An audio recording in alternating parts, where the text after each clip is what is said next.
వికారాబాద్ జిల్లా దారూర్ మండలంలో దారుణం జరిగింది. నాగారం గ్రామానికి చెందిన వృద్ధురాలు తన కొడుకులు అన్నం పెట్టకుండా రోజు కొడుతున్నారని ఆర్డీఓ ఆఫీసులో ఫిర్యాదు చేసింది.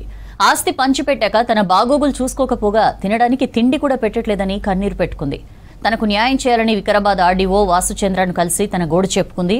స్పందించిన ఆర్డీఓ వృద్ధురాలు గౌషియా బేగం ఇచ్చిన కంప్లైంట్ తీసుకుని సీనియర్ సిటిజన్ యాక్ట్ ప్రకారం తనకు న్యాయం చేస్తామని హామీ ఇచ్చారు. ఆర్డీఓ ఆఫీస్ పక్కన ఏడుస్తూ కూర్చున్న వృద్ధురాల్ని ఓదార్చారు తోటి మహిళలు. కొడుకులు కదా ఇల్వ పోతుంది కదా ఇద్దరు పోయిండ్రు, ఇద్దరు ఉన్నారు కదా అని నేను ఇల్వ పెట్టినా సార్. ఆ చిన్నోనికి కూడా లేకుండా ఒక్కడే చేసుకున్నాడు సార్.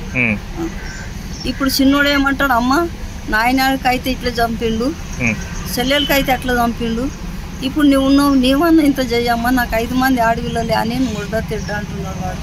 నేను రాను అని వాడు ఇంటి ముంగలికి వస్తలేడు సార్. ఇప్పుడు వాని మీద పగ పట్టిండు.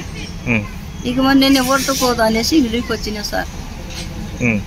అడక తినుకుంటా ఆ సార్తో పోయినా, ఆ సార్ కూడా చేతి తిన్న మనిషితోటి చెప్పులు ఇప్పించిండు సార్. చెప్పులతో కాళ్ళతో తొక్కిండ్రు సార్. నేను పేజ్ చూపితే మీకు ఇదైతే నా పేజ్ అంత ఇదేది సార్. 2 ఆపరేషన్లు మడితేనే నేను ఎవరికి చెప్పుకోండి. నేను నిన్న ఇంత బుక్కెట్ తిన్నా సార్. నేను మహమూద్ పేరు నేను పెడితే బాబా టైలర్ పెట్టుకున్నాడు ఆయన. ఇప్పుడు ఇంటి మీద కూడా అదే పోడుంది సార్.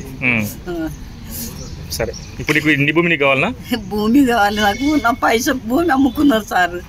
భూమి అమ్ముకున్నాడు, ఉండవస్తే అమ్ముకున్నాడు. ఇంకా 3 ఎకరాల భూమి ఉన్నది. ఇంకా వాడు ఒక్కని పేరనే చేసుకున్నాడు అంతా. ఆని పేర కూడా జైలు ఎత్తుకుపోయింది, దాని పేరనే చేసిండు.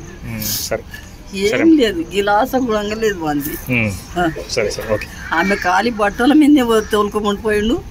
ఆడ ఒట్టు తిన్నారు. నా పిల్లని ఇట్లా చంపిండ్రు. పిల్లని ఏనందుకు ఆమె కొడుకు ఇట్లా చంపిండు.